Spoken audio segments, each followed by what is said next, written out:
All right, been working out in the shop, getting ready for gaskets to come. They finally came, and so we're gonna go ahead, we're gonna take it from a bunch of clean parts to a fully assembled transmission. So let's see how I got all these parts to being clean, and then we'll start assembling.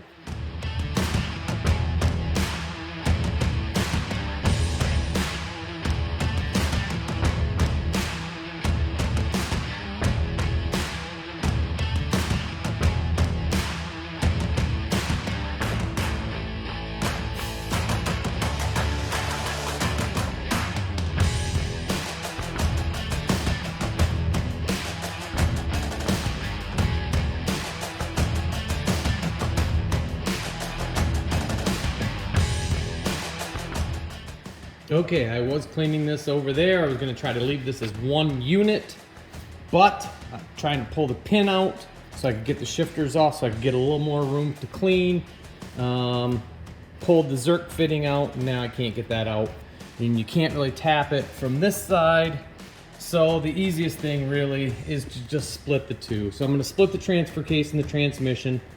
Try to just keep everything together as much as I can. I didn't really want to pull it all apart, but I actually knew that it would be easier to clean if I did that. So I guess that being said, at least this will be easy to clean. So I'm gonna pop these two apart. Gotta make sure when you do that, take that gear off.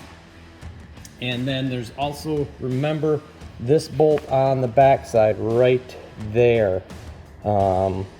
Just moments into splitting this, I was wiggling things around a little bit, and quite a bit of play there.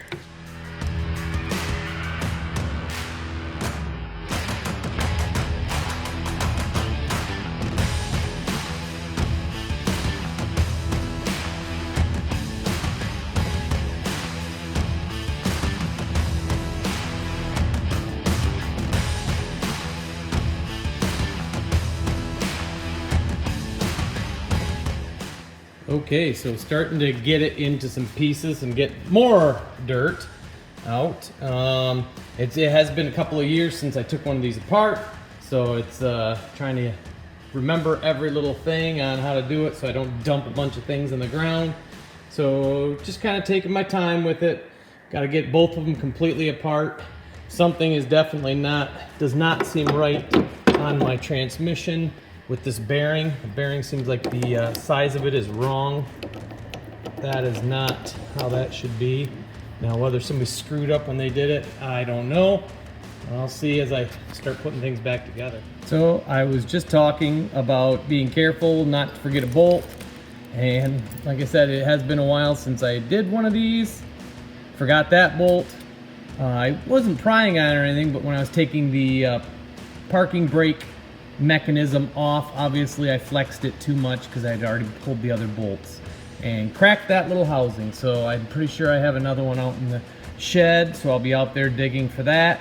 But that's what I mean, guys. It was completely buried. You can see it was just caked up with mud and grease, and I forgot about it. So take your time when you're doing these so you don't end up having a broken piece like that.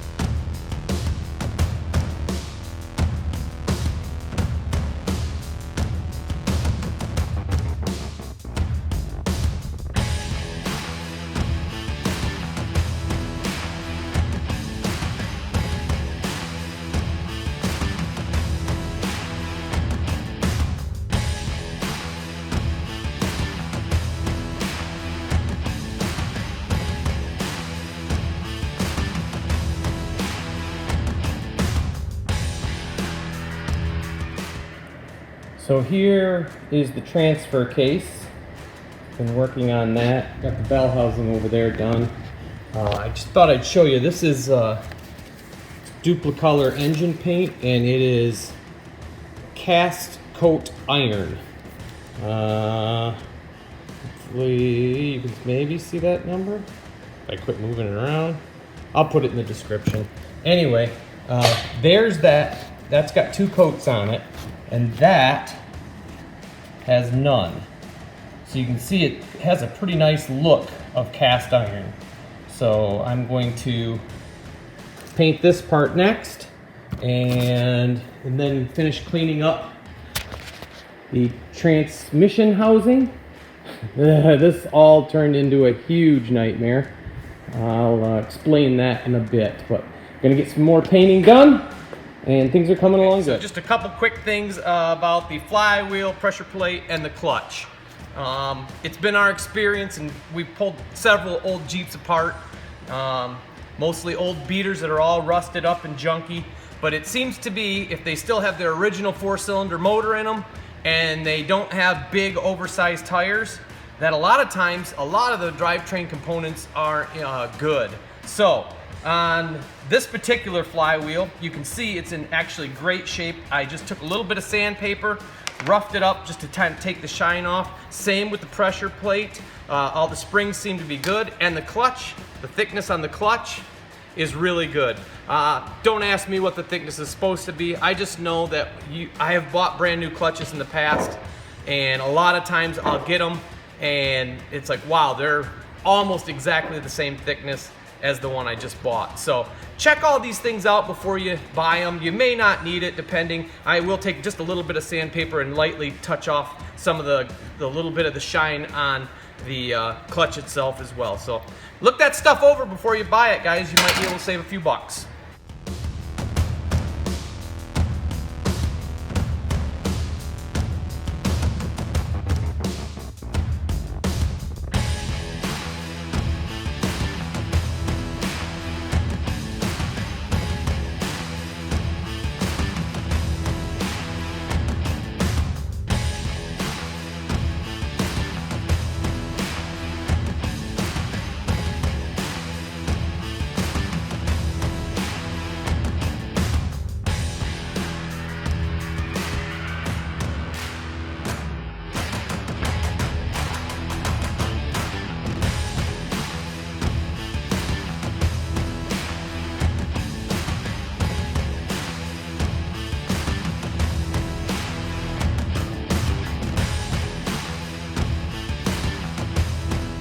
Okay, so it's coming along pretty good putting things back together, but I did want to show you some of the parts that were bad in the old transmission.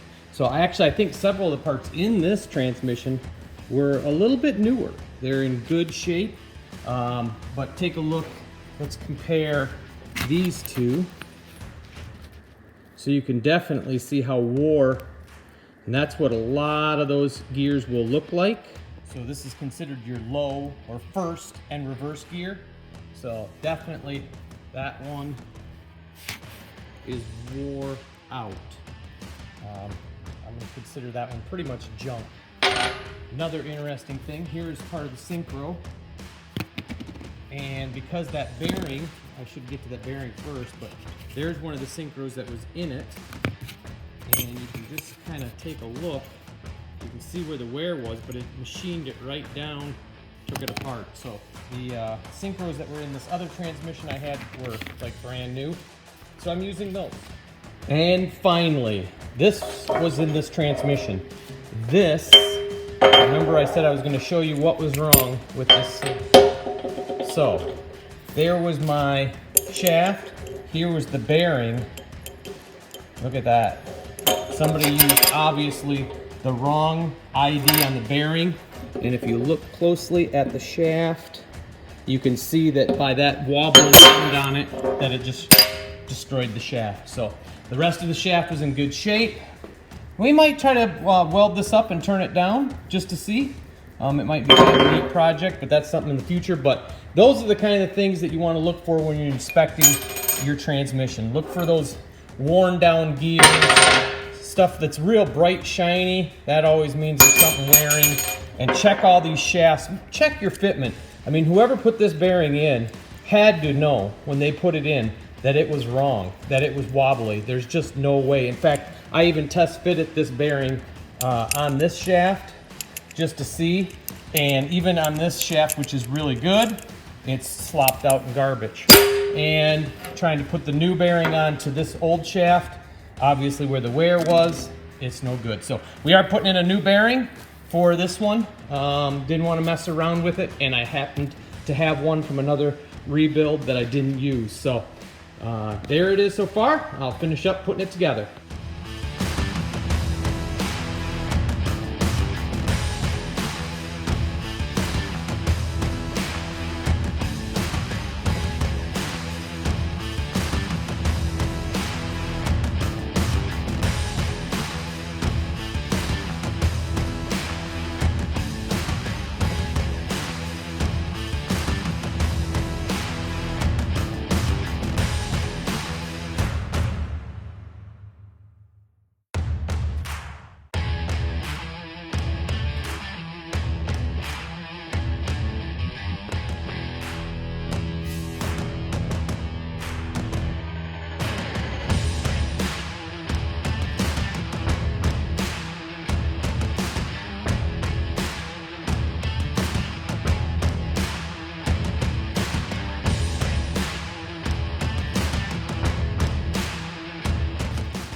Okay, it is all back together, all three parts. Obviously, I got a couple more covers, got to put a few more pieces back on, but got it pretty close. So I got to go through and torque everything. And so that is pretty much it for the transmission transfer case stuff.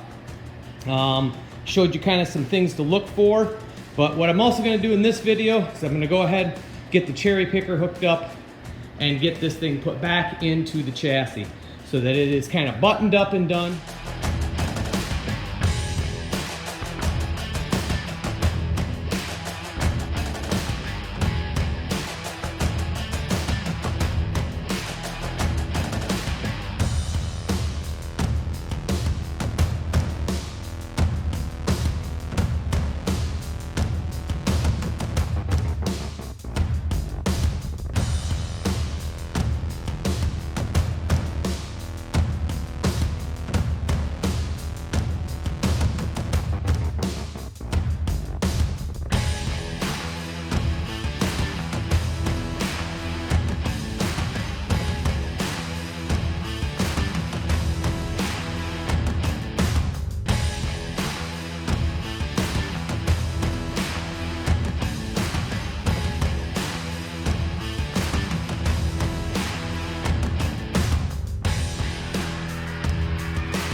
It's back in. Nothing's real tight yet. All the motor mounts need to be tightened down.